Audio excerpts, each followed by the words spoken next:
Hey, everybody, and welcome to Authentic Points of View. McKenna was supposed to be here, so I am two people, Danielle and McKenna. Just joking. She is not here, but that's okay. Well, she's physically here, but not on the interview.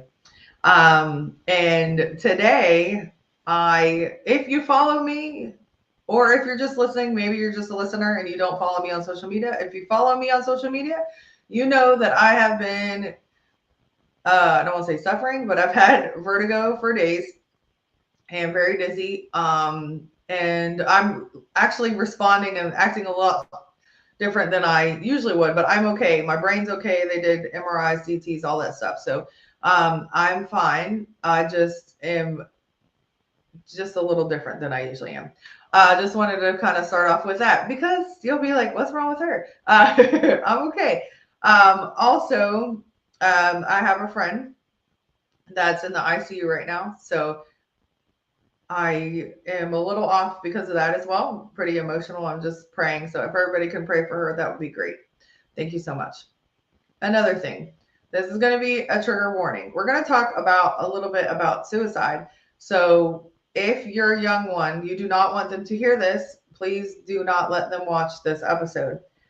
If you're listening and you don't want your kids to hear it around you, it's not going to be in very much details, but I understand if you don't talk about that subject yet or whatever. So please just don't let your kiddos be around. Okay. But we do have a great guest, and I'm really excited that she's here to talk about her story and her life and how awesome she is and what she's doing.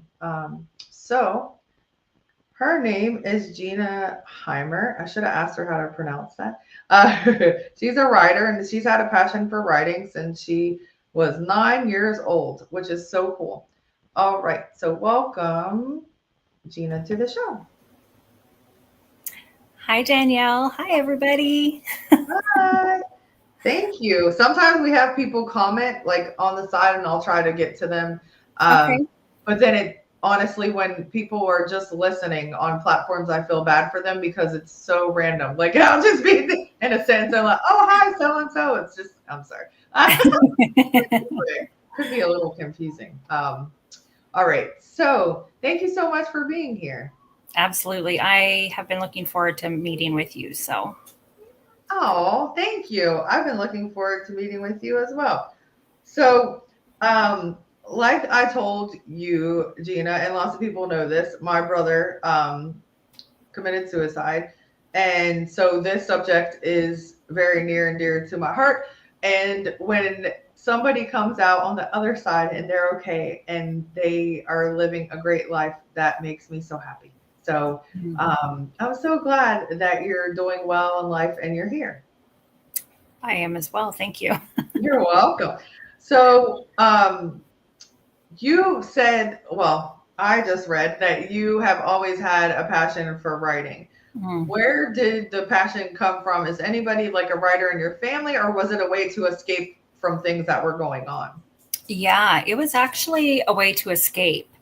It started off just as like little short stories and it evolved into like poetry.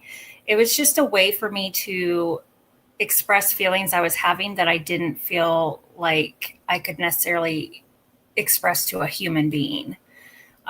So it became a really great outlet for me. Wow.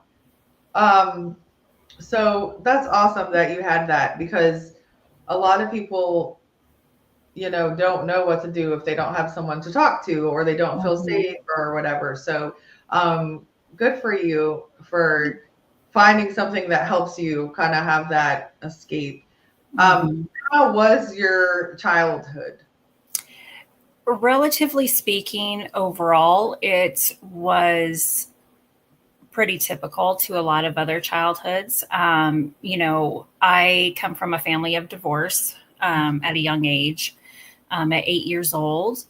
And so there, with that, of course, came a lot of having to navigate, okay, what does life look like now?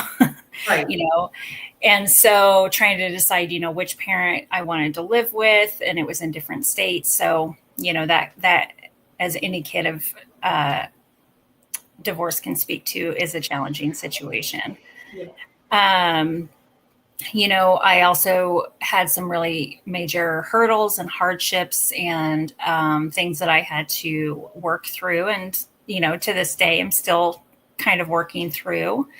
Shortly after my folks divorced, I started encountering some abuse.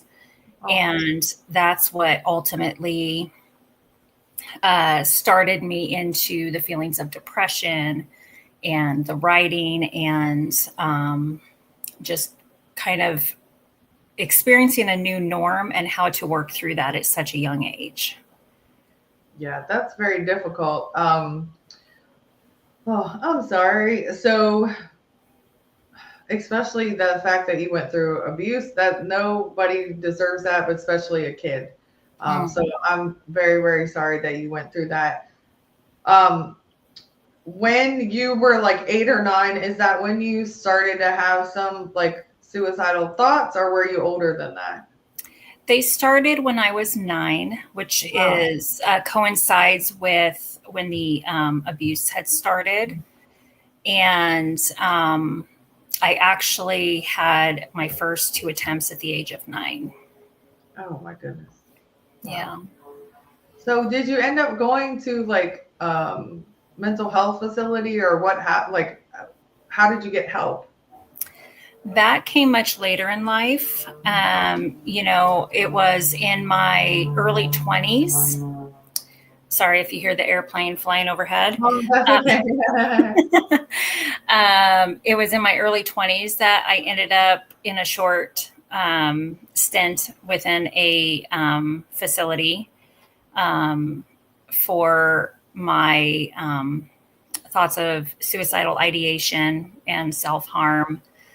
And I really struggled from the age of 9 up until 28, so almost 20 straight years of a lot of issues with severe depression, like I said, self-harm, suicide attempts, and a lot of it was hidden.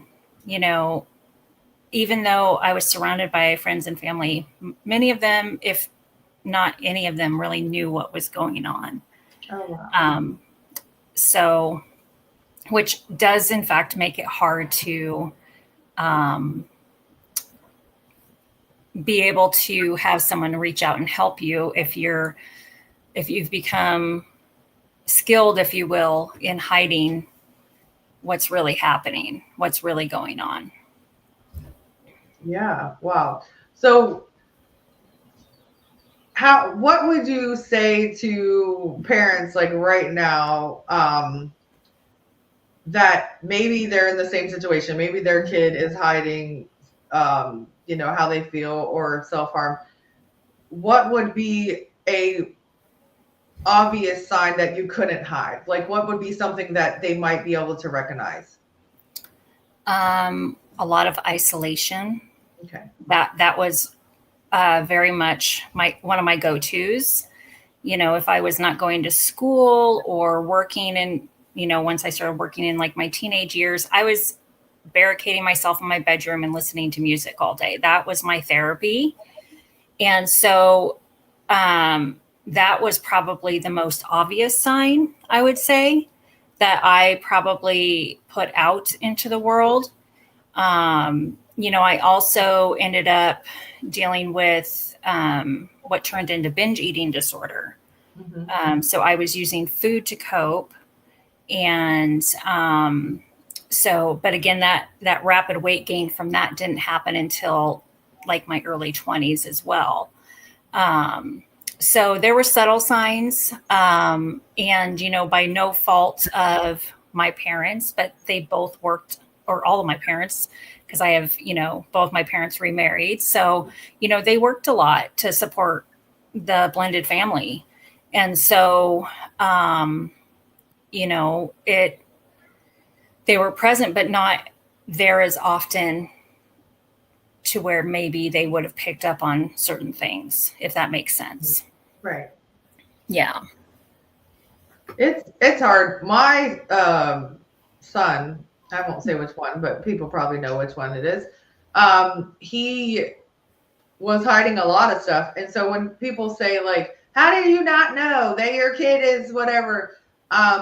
When he moved, well, this definitely tells who it is, but when he moved to Maryland, I cleaned his room and found like a huge vodka bottle. He was a teenager. He was not old enough to drink and all these things. And I was like, oh my gosh, like that's crazy. And I wish I would have known or picked it. But I mean, I was trying to be active in his life, ask him questions, but if people don't want to talk or if they, just brush it off or just act like everything's fine, it's really hard to figure out stuff sometimes. Mm-hmm.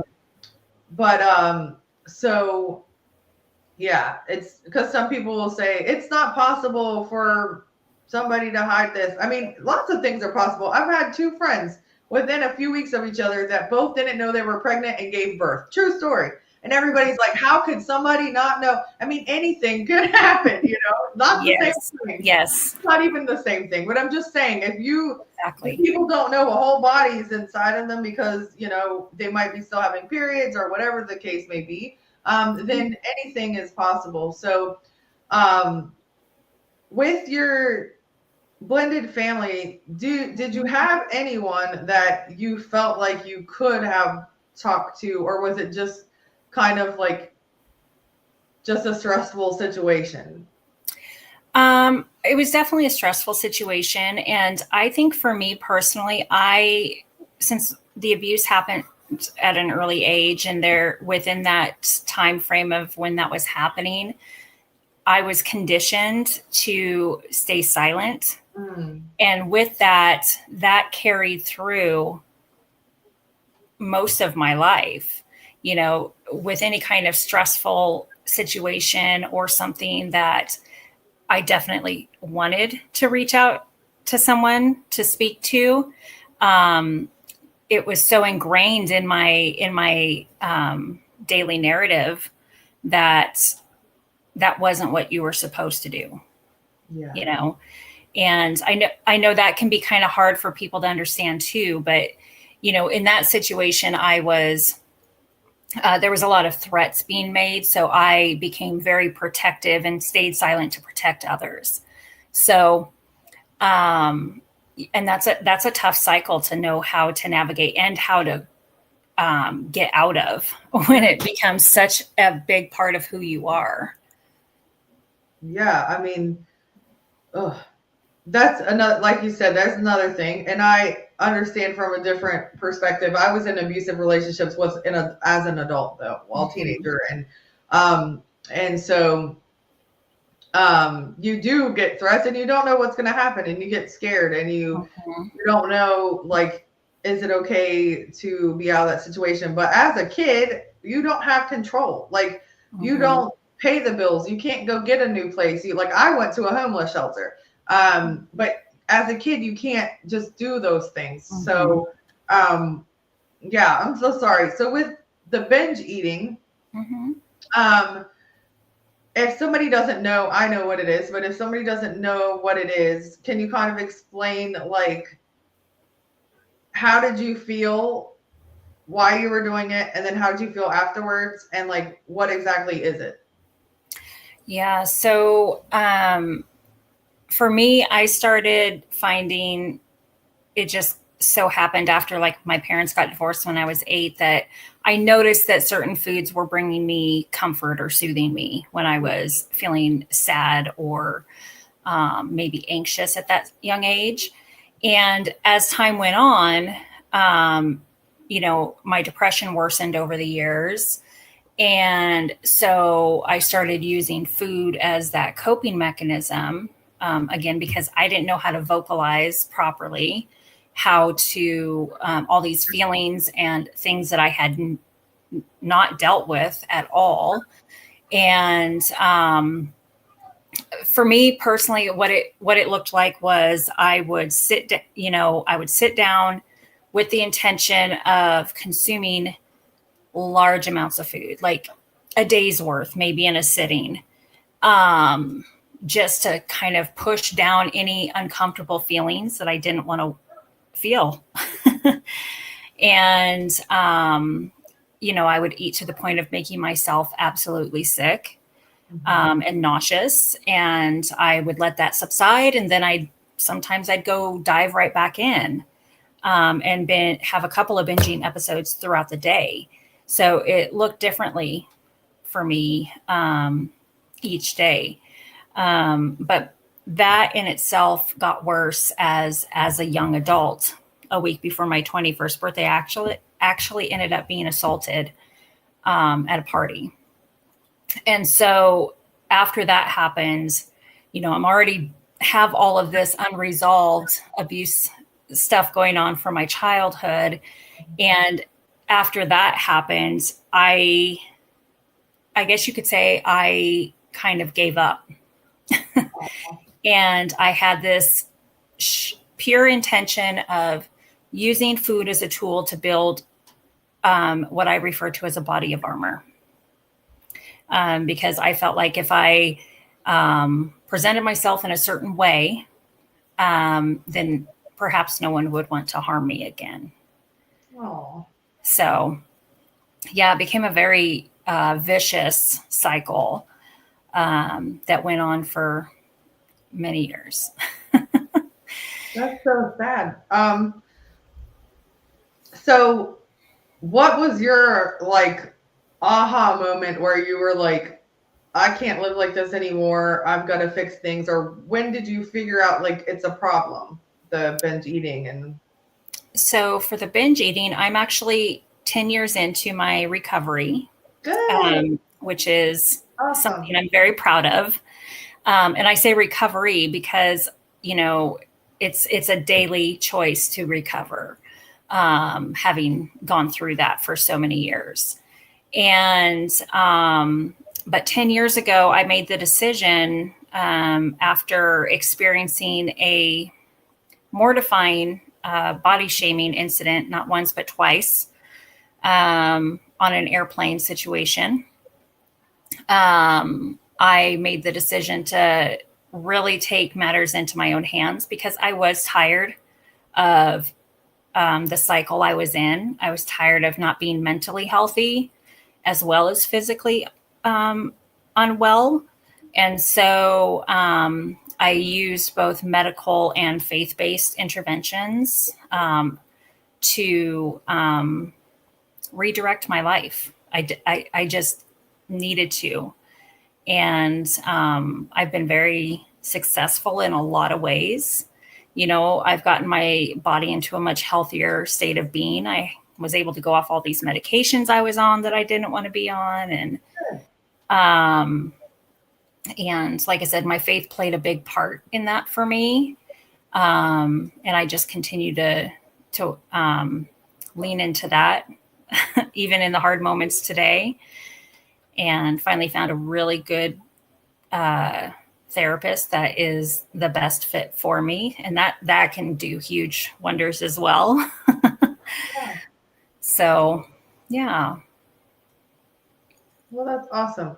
So now that you're 10 years into the recovery, how do you feel about yourself? I have a lot more self-worth and confidence. For so many years, I truly believed I was unlovable. No. And, that's probably one of the things that I most have to consistently work on being, diligent in believing, because for so long I didn't feel that I was.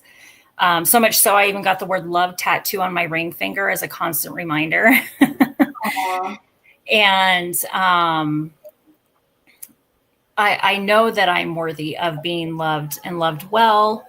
I'm loved very well by, my Lord and Savior. So, and I'm deserving of that here on earth as well. So, That's so awesome.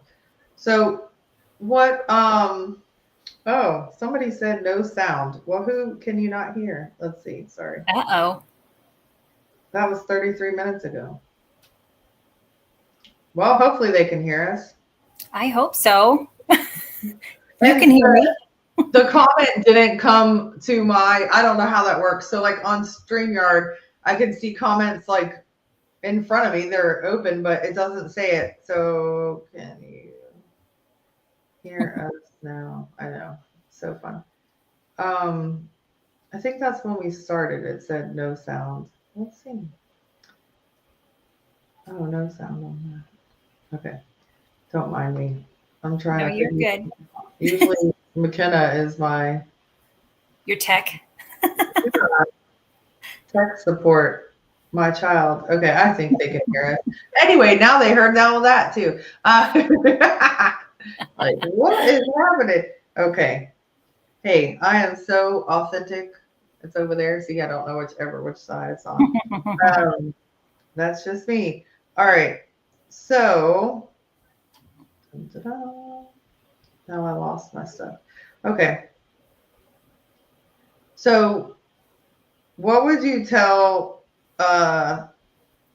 we'll just say, well, it can happen to boys too, but what would you tell a little girl right now that maybe their parents are letting them listen? I'm not sure because I told them that they might not want to let them listen, but what would you tell a little girl that has low self-esteem as they do? My daughter's middle school age, it's very sad. They're all like, they're gorgeous and healthy and all this stuff, and they just think so badly about themselves sometimes. So, what would you say to, you know, just say like an 11-year-old girl right now? Yeah.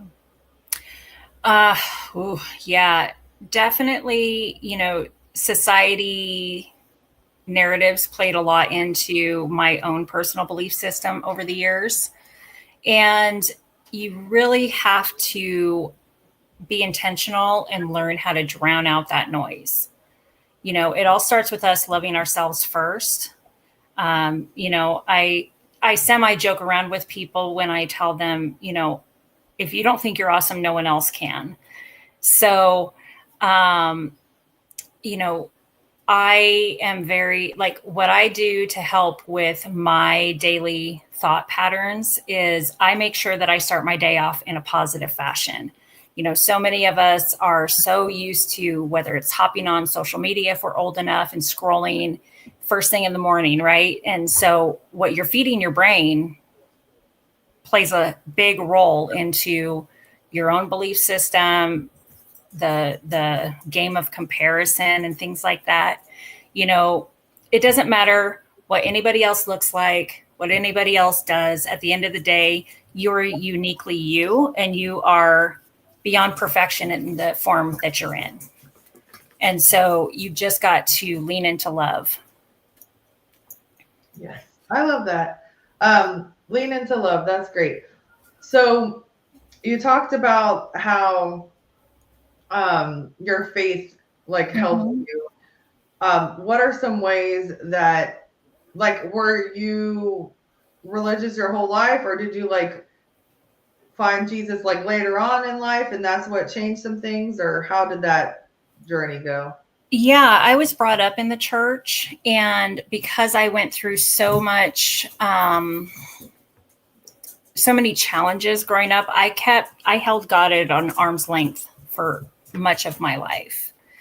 And he divinely intervened on the day of my last attempt at 28 years old. Wow. And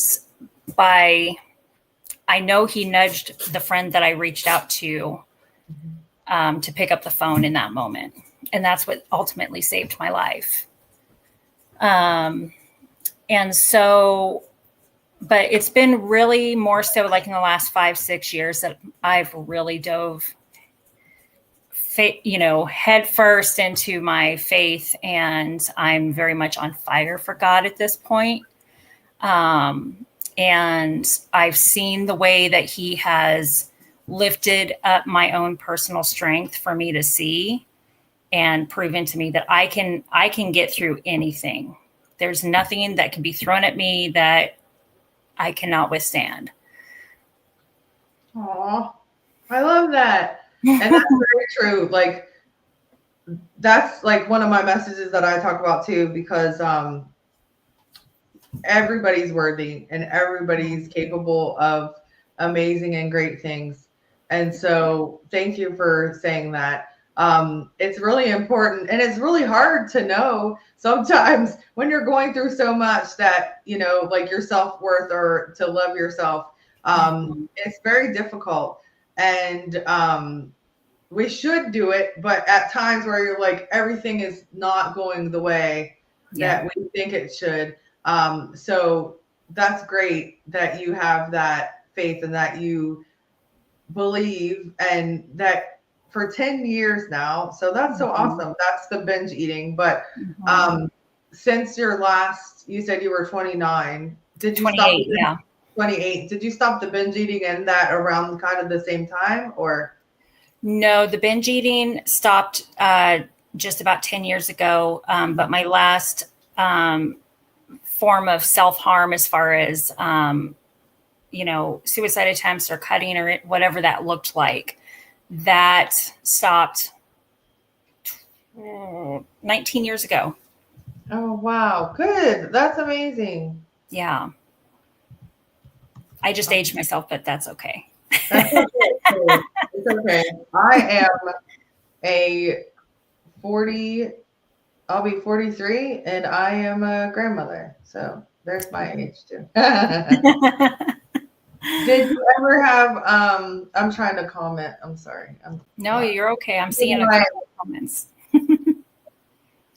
But anyway, yeah. So I really, I don't know. It's okay if we show our age. Guess what? We're here, right? And I think that it's amazing that you're here. Like I said, it's so inspirational, because you're proving that, you have a purpose, and that everybody's here for a reason on this earth. And so sometimes we lose sight of that. Like, we lose sight of like what we're supposed to do and how we can help others. It happens all the time. But thank you, everybody that's watching and commenting. Thank you, Stephanie. I didn't want to interrupt you talking. I told you I would just say random stuff. But yeah, so if anybody ever has a question, you guys can always comment it. Write it in the comments, and then we'll see if Geena wants to answer it. Hey, I'm an open book, so. A book, since you're a writer, do you have certain books that you're working on a memoir, right? Okay. Yes. And I am an author, and Stephanie just became an author like the other day. So congratulations, Stephanie, to you. Has yours been published yet, the first one, or you're working on a series, I read? Yeah, I'm working on my first one right now. Okay. We actually just finalized my book cover and what that's going to look like. So that's super exciting. And I'll just share with people here what the name of it is. The first one, I have at least 5 books in me. So, but the first one is about my personal journey with binge eating disorder and recovery. And it's called Body of Armor: The Power of Food, Intentional Acts of Protection. Oh, wow. I love that title. Thank you. Yeah. And so I'm still working on writing it. The hope is that it will be published by the end of this year, but God is leading a lot of my writing. He's kind of redirected some things that I was going to initially write about. So I'm just going with it. And, but it's very exciting, and I am a firm believer that we do go through things because God does want to use our pain for other people's or for our purpose, right? Mm-hmm. And not that He inflicts the pain on us, but He will use it for good. And so I'm very much in my purpose driven part of my life. That's fantastic. I agree. So not that I ever wanted anything to happen to my brother, but I don't talk about it on this season that much, but I witnessed my brother commit suicide over the phone, and my mom was there. So since then, my life has changed a lot. But I don't know if I would be this passionate. Probably, maybe, because I loved helping people. But I don't know if I would be this passionate about helping people if that wouldn't have happened. So I can help a lot of people. And the perspective that I have from hearing somebody in their last few minutes, not only just like as a nurse, because that's a different situation, but my loved one has given me different insight. And so I feel like I can help people on a different level. So, yeah. So, I keep asking God to show me the purpose of this vertigo. Like, if I need to learn a lesson, like, please tell me what the lesson is. Maybe I'm not listening to the lesson. And then I would just like to be able to walk straight instead of looking like I'm drunk. I have not in a long time. Ironically, I have not. But I walk like this. But it's okay. I'm not mad that I have it. I just want to figure out, what can I do? But anyway, I digress, like always. So, with your writing, did it bring up like any feelings? Like, how did it feel to write about the binge eating? There's been certain chapters that have seemingly flowed very easily. Like I knocked out one chapter in 2 hours. Whoa. I know. I was like, wow, how did that happen? But then there's others where, I'm still struggling to get through certain things. And I've had to learn to grant myself a lot of grace through the writing process, because I can be very hard on myself, especially when I have a deadline in mind. But if it becomes too much, I have to give myself that permission to take a step back. And whether it's taking a few days, sometimes it's been a few weeks before, with gaps in writing and stuff like that. So, it's honestly, it's been therapeutic in ways too. But at the same time, you have to relive certain things in order to tell them. So, like I said, that's where the grace really comes in to play. But it's important to give yourself grace, or others, definitely give others grace as well, because you never know what somebody's going through.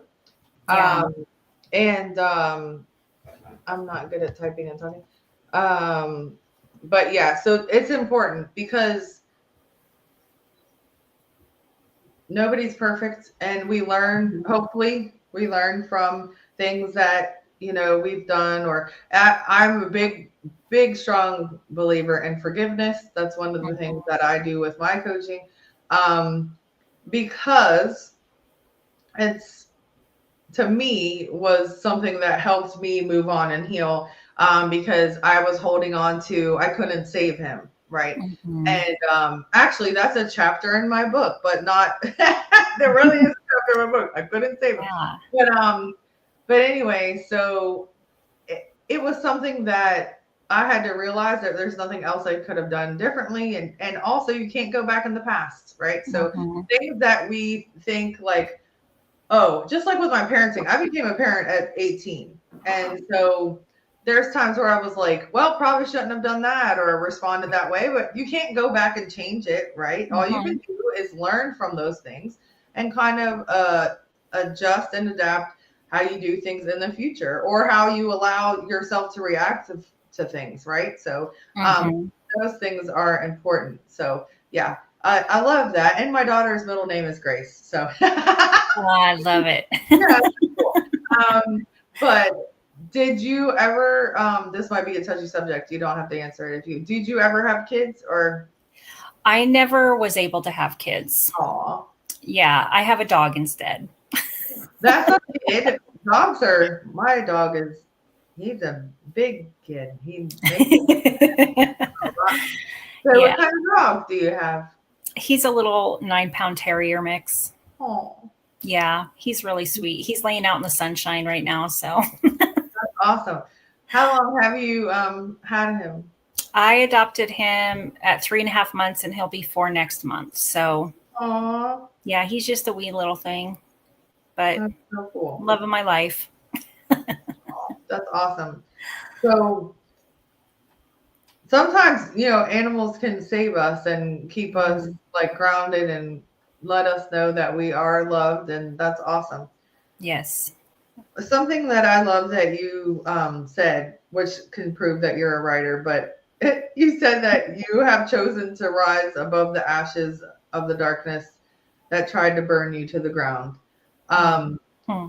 That's such a beautiful, beautiful sentence, but it shows that you're a lovely writer because it's very prolific. So Yeah. we talked about different ways, but other than your faith, why is it important for you to rise above the ashes? I lived in such, honestly, a darkness for so many years that I thought for sure I would never be able to find my way out of.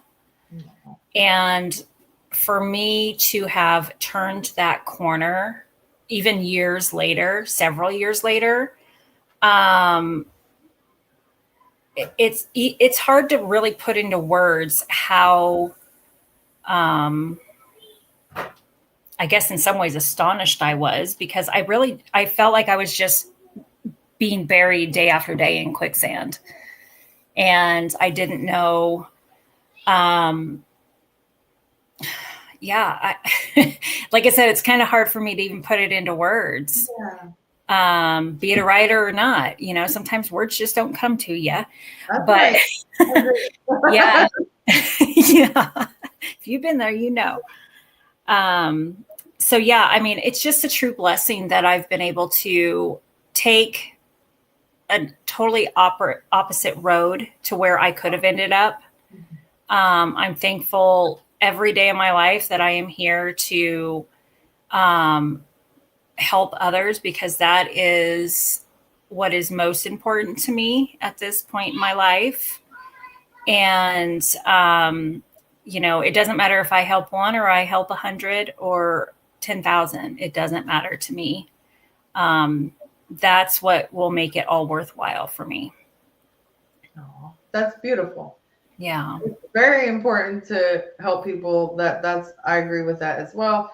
Once we've gotten to the point where we're healed enough, of course, and able to help others, and Mm-hmm. you spreading your message and your story is such a beautiful thing. So thank you again. What would be your one message to someone?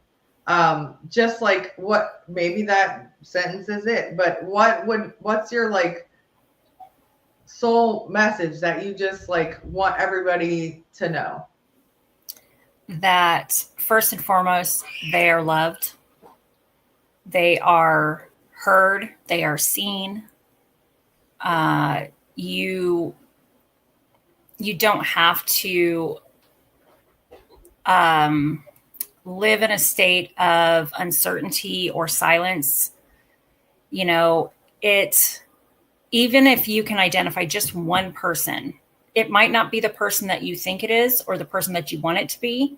That is your go-to, that you trust to get into that seen and heard space. Just find out who that is, because that in and of itself will make you feel less alone.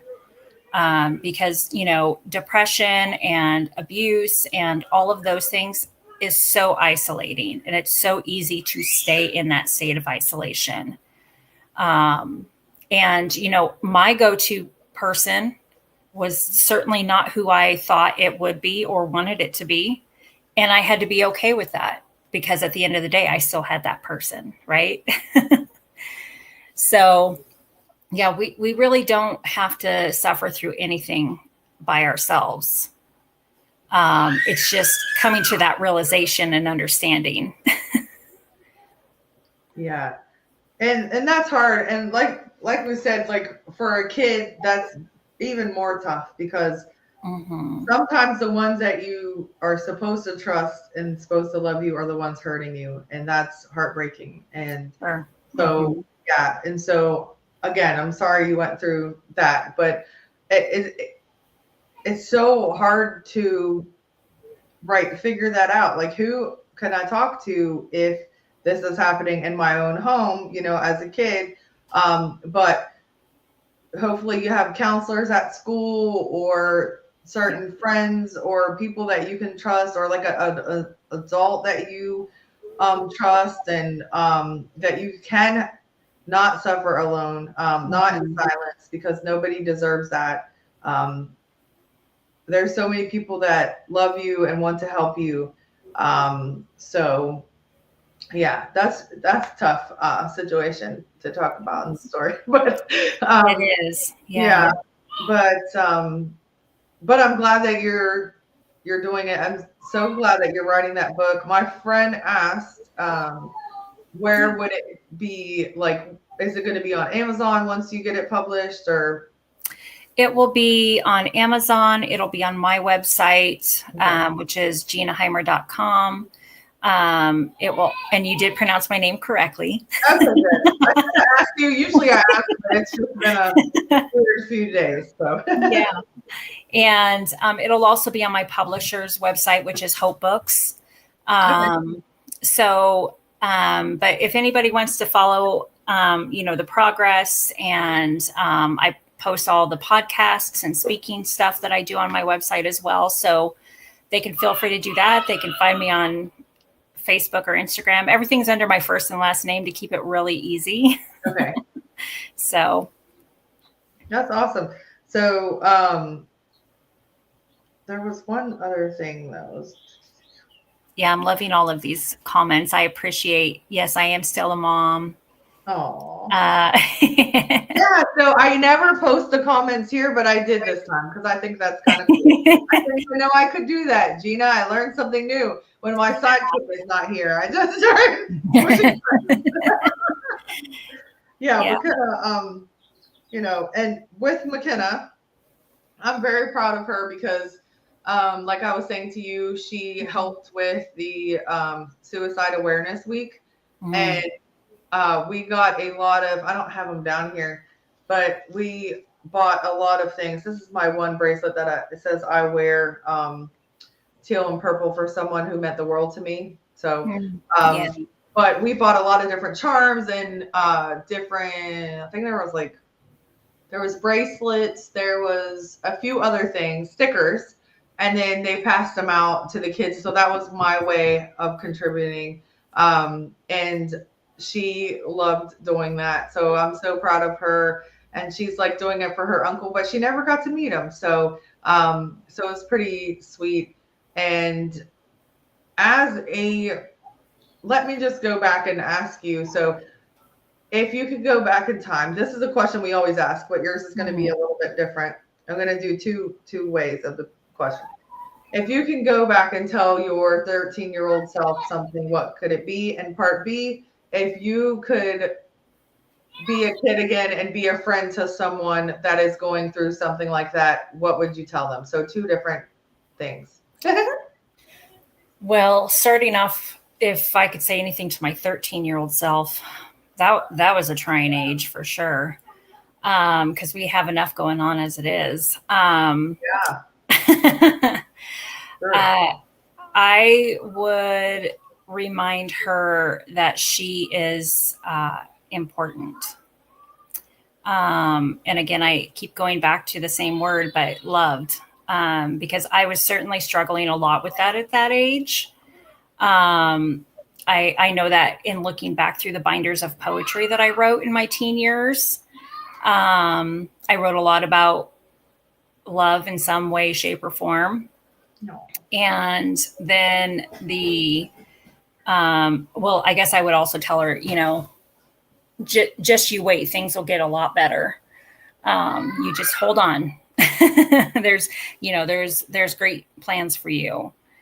And then what was the second question? So if you could be a friend to someone in that teenage age and they're going through, they confided in you and they're going through this, what would you tell them? I would first and foremost, because, if I was that age, I honestly would feel very ill-equipped to navigate something as big as suicidality, right? Yeah. And even binge eating disorder, especially if I didn't have that level of being able to relate to what was going on. So I would do everything I could to help find them the resource or resources that they needed, so that they could get the help and the support that they needed. I would still, want to be there to, if they needed to talk, which I was with pretty much all my friends at that stage. Um, but that's another thing, if you find that someone is reaching out to you about these things, whether you're the parent of the child, you're a child, and your peer is reaching out to you, you have to be able to lovingly understand that you may not be able to be the one that can be the help. And you have to, that can be hard, I'm sure, especially for a parent who wants nothing more than to be able to help their child through any and all circumstances. Um, you know, Again, no fault to my parents, but I don't think that they were equipped to help me through those things either. So, being able to accept that and get the support that they do need, because it can change their life. It could save their life. So, So thank you again for talking about these touchy subjects. And in any of your books, like once you get through the binge eating one, are any of them going to talk about the suicidal ideas? Okay. yeah, and even in the first book, there's some parts that touch on it. So, yeah, it'll probably be a common thread throughout all of them in some regard. Yeah. Oh. Well, again, it's hard to talk about it, but it's important to know that that can even binge eating, any of those suicide binge eating can touch anybody, any race, any religion, any background, any Age. status of age, status, whatever. If you're wealthy, if you're not, I mean, it can affect anyone. This will be the last question, but what signs, we talked about that, but like what signs of depression do you think that you can, we talk, lots of people know about depression, but as a person that went through it, what can you say to parents, friends, loved ones, even kids that they're somebody might be going through depression other than isolation? Habits in their socialization, not just fully isolating themselves, but maybe they're not as talkative or engaged in conversations as they used to be. They might find themselves not wanting to participate in sports like maybe they used to, or other events. You might see that change in eating habits, which can go either direction. You might experience more maybe outward outbursts of attitude, or sarcasm was a big one for me. I became far more sarcastic, which, could be a good or a bad thing, right? So, just especially if it's someone that you are around on a very common basis, if you notice any kind of obvious change, just come at it with love and respect, not judgment, because that's huge. And just ask, is something going on? Let them know that you're a safe space to come to, but you have to come at it from a place of non-judgment.